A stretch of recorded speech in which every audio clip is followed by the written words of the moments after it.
Oke, bismillahirrahmanirrahim. Assalamualaikum warahmatullahi wabarakatuh. Kembali lagi dengan saya Rais Hafi Mahendra dari Blitar Program Studi Ilmu Hadis Fakultas Sosiologi dan Pemikiran Islam UIN Sunan Kalijaga Yogyakarta. Nah, di sini saya akan sedikit menjelaskan tentang tugas mata kuliah pengantar studi Islam, pembahasan tentang hadis. Nah, di sini kita akan sedikit menjabarkan tentang berbagai penjabaran. Yang pertama adalah pengertian hadis, yang kedua adalah perbedaan hadis dan sunnah, dan yang ketiga adalah wilayah kajian hadis, dan yang keempat adalah ragam metode studi hadis.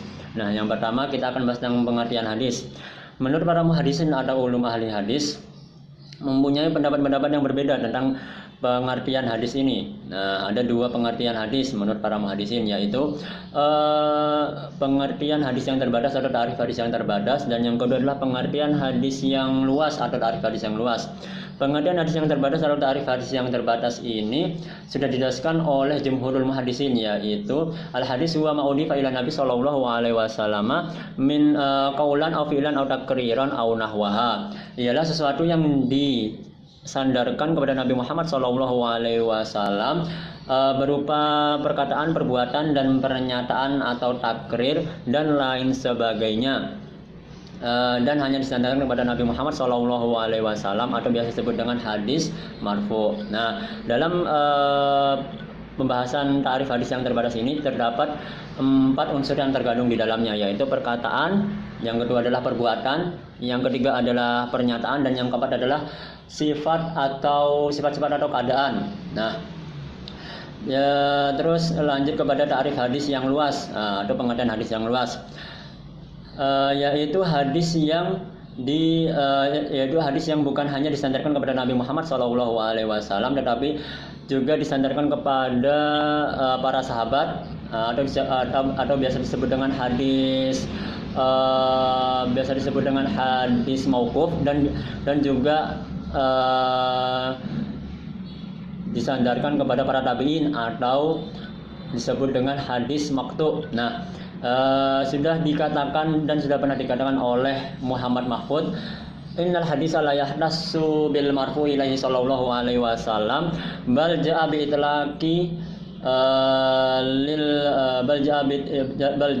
itlaqi lil mauqufi wa huwa ma'udifa ila sahabi min qaulin wa nahwihi walil maqtu'i wa huwa ma'udifa ila tabi'iyya kadzalika.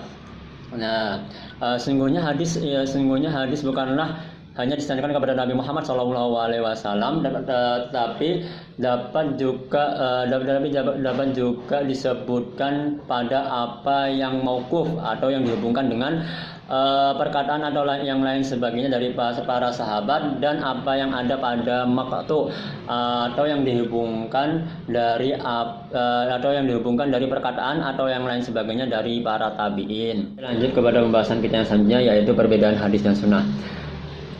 Sesungguhnya hadis dan sunnah itu merupakan dua pembahasan yang saling berkaitan atau menjadi satu kesatuan dalam pembahasan kali ini. Tapi menurut bacaan atau beberapa referensi yang sudah saya baca, hadis dan sunnah itu mempunyai sedikit perbedaan dalam hal terminologinya. Sunnah merupakan kenyataan yang sudah berlaku pada zaman Rasulullah SAW, dan sudah menjadi tradisi umat Islam pada zaman itu. Jadi bisa disimpulkan bahwasanya sunnah itu merupakan sesuatu yang praktis dan sudah menjadi sesuatu yang diteladani pada umat Islam pada zaman itu. Dan hadis adalah keterangan-keterangan yang dari lisan, berbentuk tulisan, yang sampai kepada kita. Jadi bisa disimpulkan bahwasanya hadis itu merupakan pernyataan atau keterangan dari Rasulullah yang berbentuk verbal. Jadi bukan langsung berbentuk praktis, tapi masih berbentuk verbal. Nah, itu penjelasan tentang hadis. Oke, lanjut kepada pembahasan kita yang selanjutnya, yaitu pembahasan yang ketiga, wilayah kajian hadis. Dalam pembahasan kali ini kita mempunyai dua hal penting yang harus kita ketahui dalam belajar hadis. Yang pertama adalah sanad hadis.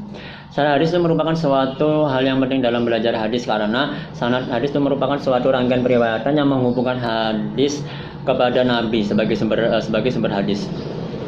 Karena tanpanya suatu berita dari Nabi itu tidak bisa disebut dengan hadis.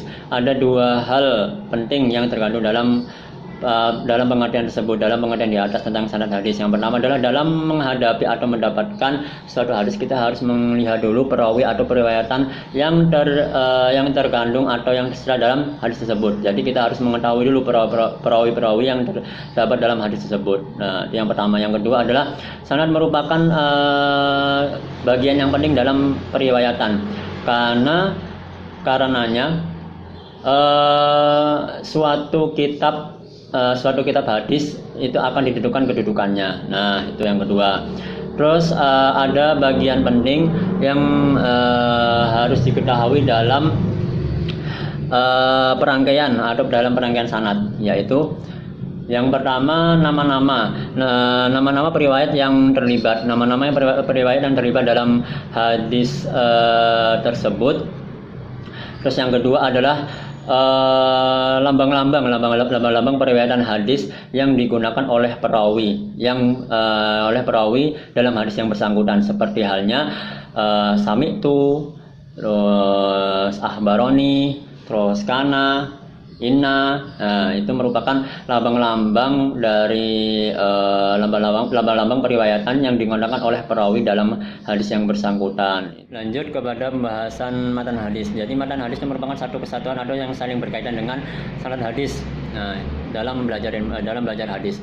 Tapi ada beberapa faktor yang menjadi penyebab kesulitan dalam penelitian matan hadis. Yang pertama adalah adanya periwayatan secara makna. Terus yang kedua adalah ajaran dalam penelitian matan hadis itu tidaklah semacam saja. Terus yang ketiga adalah latar belakang dari timbulnya petunjuk hadis itu tidaklah mudah untuk diketahui. Itu yang ketiga. Terus yang keempat adalah adanya kandungan dari petunjuk hadis yang berkaitan dengan hal-hal yang berdimensi suprarasional. Itu yang keempat. Terus yang kelima adalah masih langkanya buku-buku atau bahasan-bahasan yang khusus dalam membahas matan hadis. Itu semua adalah permasalahan dari atau penyebab faktor-faktor dalam kesulitannya meneliti tentang matan hadis.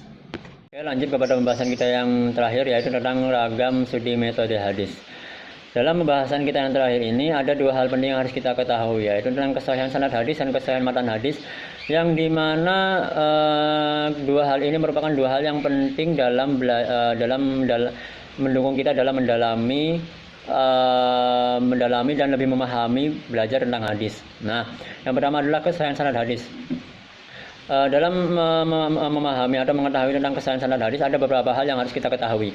Yaitu yang pertama tentang perawi yang adil. Terus yang kedua adalah sempurna ingatannya. Terus yang ketiga adalah sanad yang bersambung. Terus yang keempat adalah ilat hadis, atau sesuatu harus menghindari dari sesuatu atau tambahan di dalam matan hadis atau isi hadis yang salah. Terus yang kelima adalah tentang kejanggalan hadis. Nah, kejanggalan hadis, kita harus menghindari tentang kejanggalan hadis, yaitu perdebatan atau suatu permasalahan di antara dua perawi, yaitu perawi yang makbul dengan perawi yang lebih rajih. Nah, dua hal kejanggalan hadis ini yang harus kita hindari dalam mengetahui atau dalam memahami sanad hadis yang sahih. Nah, itu. Terus yang kedua adalah membahas tentang kesahihan matan hadis. Nah, dalam membahas tentang kesahihan matan hadis, kita harus mengetahui tentang beberapa hal yang menjadi patokan matan hadis tersebut itu sahih atau tidak. Yang pertama yaitu tentang tidak bertentangan dengan akal sehat, itu yang pertama. Terus yang kedua adalah tidak bertentangan dengan hukum yang terdapat dalam Al-Quran yang telah muhkam. Sekian dari saya. Wassalamualaikum warahmatullahi wabarakatuh.